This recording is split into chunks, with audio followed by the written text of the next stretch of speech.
Muito bom dia, meus irmãos, minhas irmãs, os amigos que possivelmente possam estar participando conosco aí, tanto pelo Zoom quanto também pelo YouTube. Que Deus esteja abençoando a cada um para que nós possamos ter dias mais seguros, dias mais abençoados pelo poder de Deus. Aproveitando aqui o gancho aqui nos avisos do César, vamos lembrar também, irmãos, dos cursos de teologia que ainda continuam em andamento, os cursos de teologia. O Gustavo que está operando aí a máquina. Alisson. Oi. Gustavo, tudo bem? Bom dia. Oi, Gustavo, bom dia. Normal no YouTube. Eu acabei de verificar lá. Tá. Quem que postou aí? O Zé Maria. Zé Maria está sem som pelo YouTube. Ô Zé Maria, verifica para a gente, por gentileza. Às vezes pode ser algum controle do próprio YouTube seu. Deve estar no mudo, alguma coisa assim, irmão. Dá uma checada, qualquer coisa você posta de novo, por gentileza. Ok. Obrigado, Gustavo, por isso. Obrigado, Zé, por fazer essa observação. Vamos pensar em duas coisas, né? Essa palavra nos remete ao que aconteceu, né, com Jesus, a ascensão de Jesus. Hoje está se comemorando a Páscoa, mas lá no livro de Atos, capítulo 1, fala que depois da ressurreição de Jesus, ele ainda passou um período, né, de aproximadamente 40 dias ainda aqui na terra, ensinando os seus discípulos antes de se ascender ao céu. Mas eu quero falar sobre a ascensão do homem no sentido de que Deus, ele nos criou num patamar mais elevado de toda a sua criação. Então, nós vamos falar um pouco sobre a ascensão do homem e as bênçãos que Deus nos deu quando nos criou e também as bênçãos que nós temos por estarmos em Cristo hoje. Vamos, então, fazer uma leitura lá no livro de Gênesis, capítulo 1, uma passagem que nós conhecemos bastante. Gênesis, capítulo 1, versículos 26 e 27. Quem gostaria de me ajudar com essa leitura aí? Gênesis, capítulo 1, versículo 26 e 27.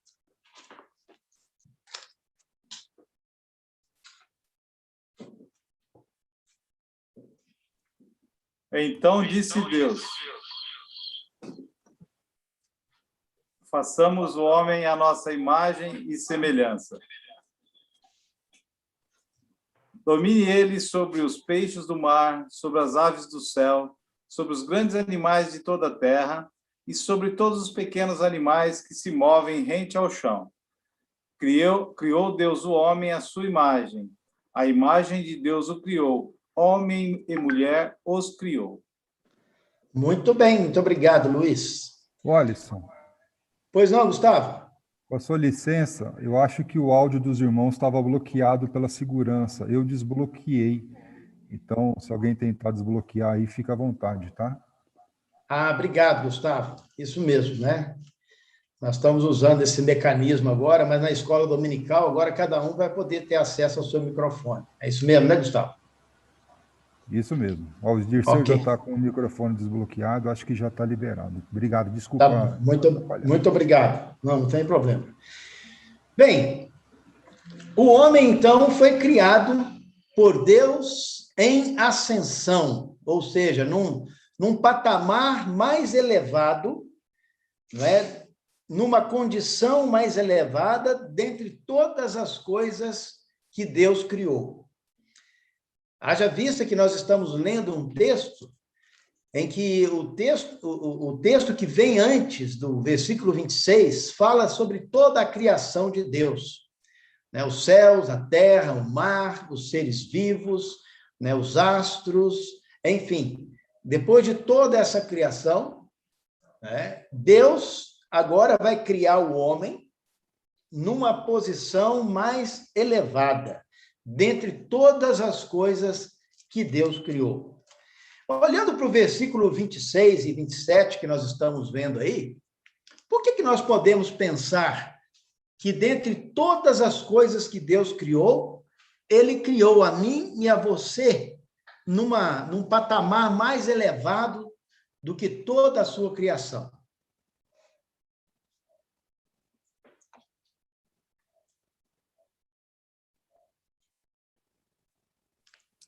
Olha, Pois não, Zé?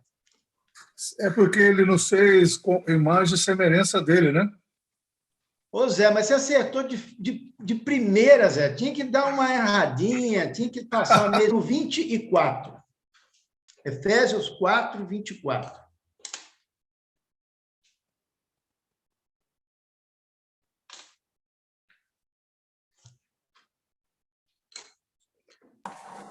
Eu posso ler Pois não, Murilo, por favor. 4:24, né? Isso. A revestir-se do novo homem, criado para ser semelhante a Deus em justiça e em santidade provenientes da verdade. Muito bem. Esse versículo nos ajuda a entender um pouco, né, que semelhança, que imagem e semelhança é essa de Deus, que hoje também nós precisamos nos revertir, né, desse novo homem que foi criado. Qual que é essa imagem, essa semelhança que nós podemos ver aí?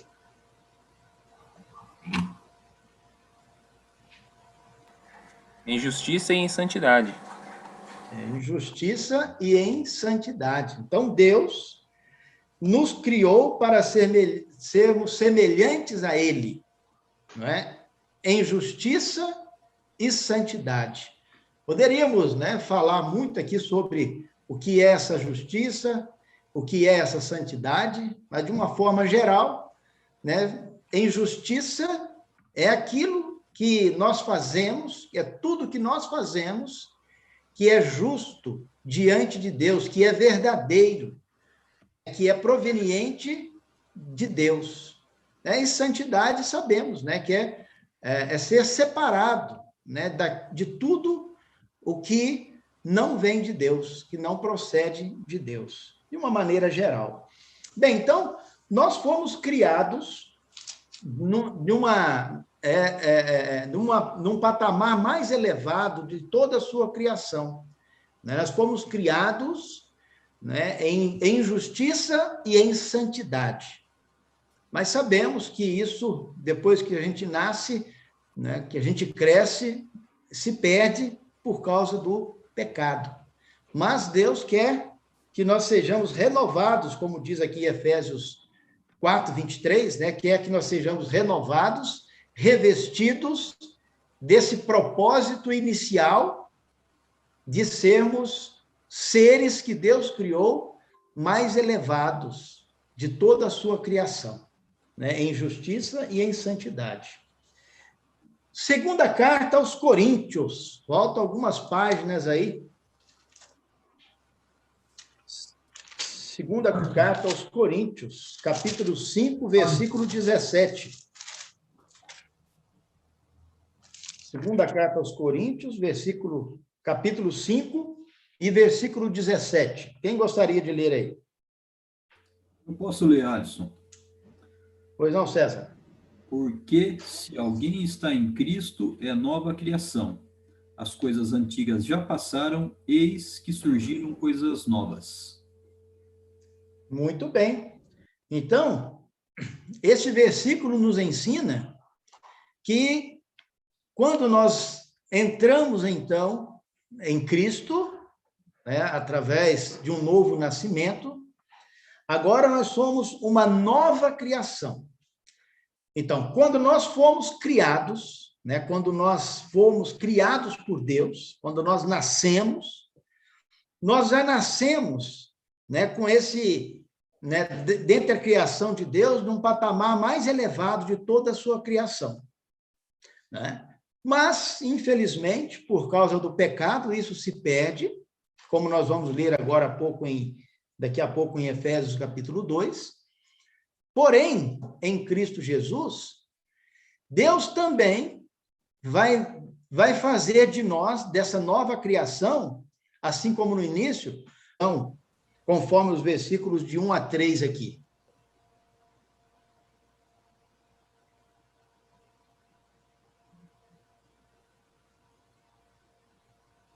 Estávamos Nós mortos. estávamos longe de Deus. Ótimo. Longe de Deus, mortos por causa das transgressões e pecado, ou seja, toda aquela elevação, vamos dizer assim, que nós estávamos, por causa do pecado, que nós tomamos decisões erradas, isso tudo foi jogado fora, e, ao contrário de Deus, que tem vida, agora mortos em transgressões e pecados, vivendo na desobediência, enfim, satisfazendo todas as vontades da carne. Então, toda aquela justiça e santidade, toda aquela elevação que nós fomos criados, foram jogada fora.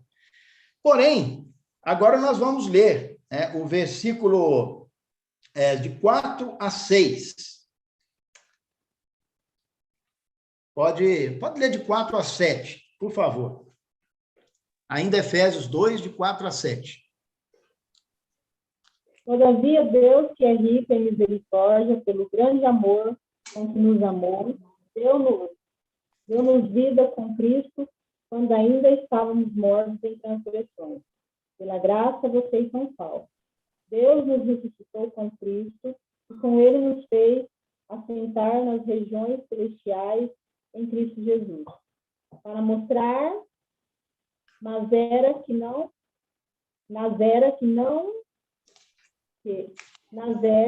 hão de vir a incomparável riqueza de sua graça, demonstrada em sua bondade para conosco em Cristo Jesus. Muito bem. Obrigado, mais uma vez, aí pela leitura. Agora, nós temos uma outra situação aqui, né? Que Deus, que é rico em misericórdia, agora somos uma nova criação, como vai dizer o versículo 10, né? Porque somos criação de Deus realizada em Cristo. Então, agora, com esse grande amor que ele nos amou, ele nos deu vida, saiu da condição de mortos, agora nos deu vida em Cristo, e agora, vamos ver no versículo 6, qual é a condição, por estarmos em Cristo, que Deus nos coloca agora, juntamente com todos aqueles que Deus também dá a vida, por meio de Cristo Jesus. No versículo 6, agora, qual é a condição que Deus nos coloca? Se assentar nas regiões celestiais. Ok, né? Diz que nos fez assentar nas regiões celestiais em Cristo. Olha que interessante, o versículo 6 começa dizendo que ele nos ressuscitou com Cristo.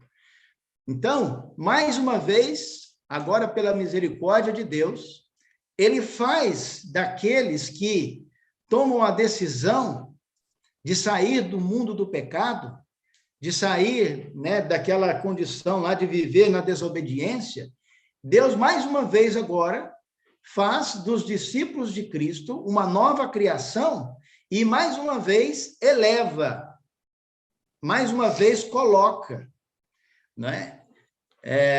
Diferente daqueles que continuam mortos em suas transgressões, Deus, então, nos eleva, primeiramente, sentados nas regiões celestiais em Cristo Jesus. O restante das pessoas que não tomam essa decisão continuam perdidos, continuam jogando fora a bênção principal de ser a imagem e a semelhança do Criador. E eu vou ler mais um versículo, depois eu quero abrir aqui para alguns comentários e perguntas. 2 Coríntios, capítulo 3. Segunda carta aos Coríntios, capítulo 3, versículo 18. Pode ler, por favor. E todos nós, com o rosto Processo, né, de sermos nessa terra. E esse processo, como é que se dá aqui no versículo 18? De sermos cada vez mais elevados. Transformados. Deus nos colocou num patamar mais elevado, porque fomos criados à imagem e semelhança dele. Não é? Mas jogamos fora, né? Toda esta condição. Né? Porém, Deus vai nos trazer novamente, né, a bênção de agora, de sermos transformados, elevados cada vez mais, agora, né, da forma espiritual, e é este o objetivo de Deus, que sejamos cada vez mais, que possamos reconhecer que Ele nos fez de um modo especial, de um modo de sobremaneira aí mais elevado de toda a sua criação, ok? Então, hoje, quando nós nascemos de novo em Cristo Jesus, nós somos essa nova criação. Estamos numa alta posição, mas não por nossos méritos, pelos méritos de Cristo. Rapaz, eu não estou na impressora lá e coloquei na parede lá do meu escritório que o homem é semelhante ao animal, como nasce, morre, entendeu? Eu não vou lembrar o restante, como um animal, quando não tem a Deus. Não tem, não sei. Tá. Mas depois nós podemos procurar.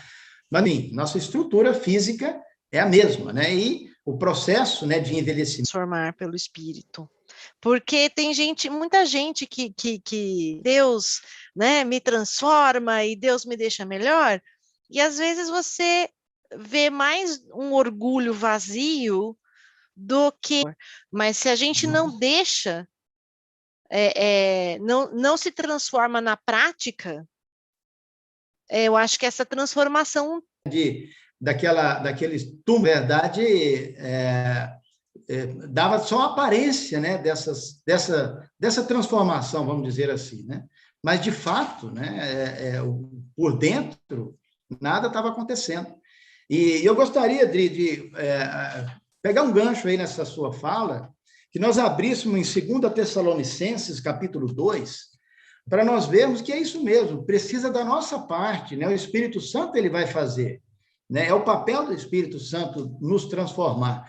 Mas, como sempre, Deus nunca vai, né, invadir, Deus nunca vai... Porque, assim, nunca falo pelo que a gente sabe de Deus nas Escrituras, né? Ele nos dá o livre-arbítrio, né? Então, nós precisamos deixar. Então, dá uma olhada em 2 Tessalonicenses 13. 2 Tessalonicenses, capítulo 2, versículo 13.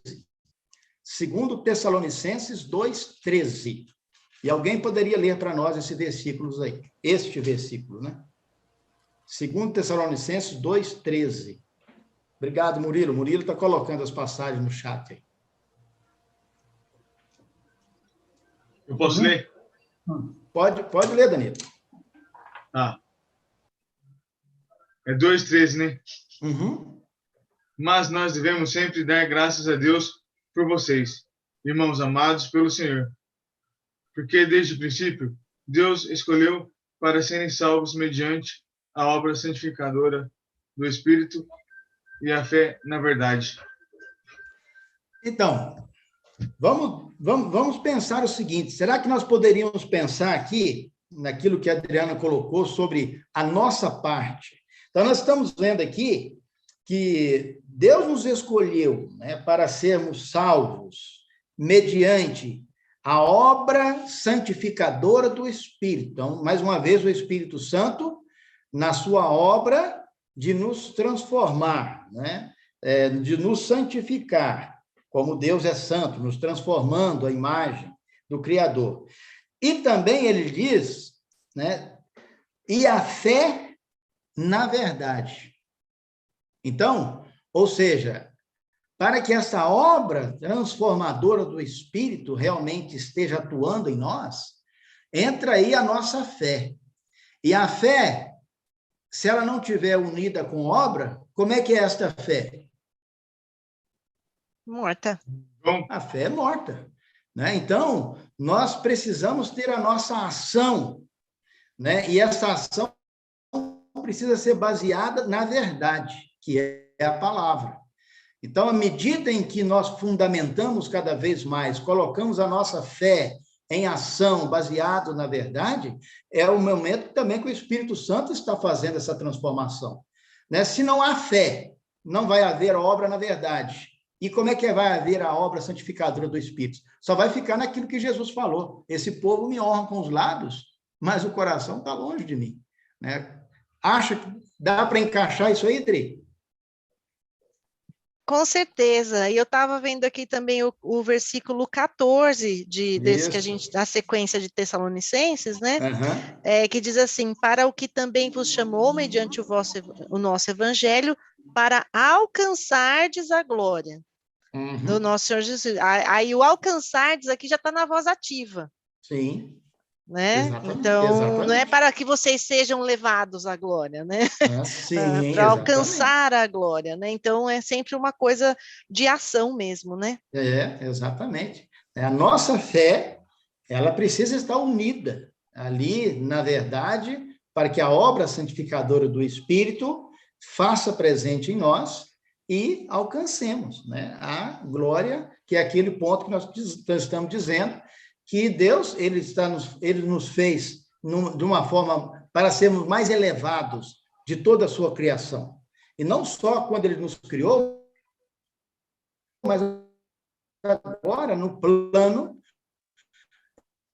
eterno de Deus para a nossa salvação, nossas vidas. Então, devemos sempre dar graças a Deus, né, por ele nos ter abençoado. Somos criação de Deus, feitos à imagem e semelhança dele, numa forma mais elevada de toda a sua criação. Perdemos toda essa bênção por causa do pecado, mas Deus, com a sua infinita misericórdia e com o seu plano redentor através de Jesus, ele agora continua com este plano maravilhoso de que sejamos, né, sempre num patamar mais elevado, né, do que de toda a sua criação. E hoje, né, daqueles que não querem seguir a Cristo, vai continuar numa situação, enfim, como nós vimos em Efésios 2, de 1 a 3. Mas que bom, que sejamos gratos a Deus por sermos uma criação de Deus, por ter nos dado vida nova em Cristo e por ter nos colocado, né, de uma posição mais elevada e nos transformando, né, de glória cada vez maior. E essa vem do Espírito. Ok? Alisson. Sim. Ok, Danilo. Tem aquela parte da Bíblia também, sabe? 1 Coríntios 15, 2. Cai bem também, não cai? 1 Coríntios 15, 2, fala do Evangelho, né? Isso é. Por meio deste Evangelho, vocês são salvos, desde que se apeguem firmemente à palavra que lhes preguei. Caso contrário, terão crido em vão. Não é só acreditar no Evangelho, ser inseridos na obra mais sobre o pecado e a morte, enfim. E hoje nós temos esse ministério santos diante do Senhor. Que o Senhor nos ajude a sempre, Pai, ter o seu poder. Esteja, Pai, com as tuas mãos de poder, de misericórdia,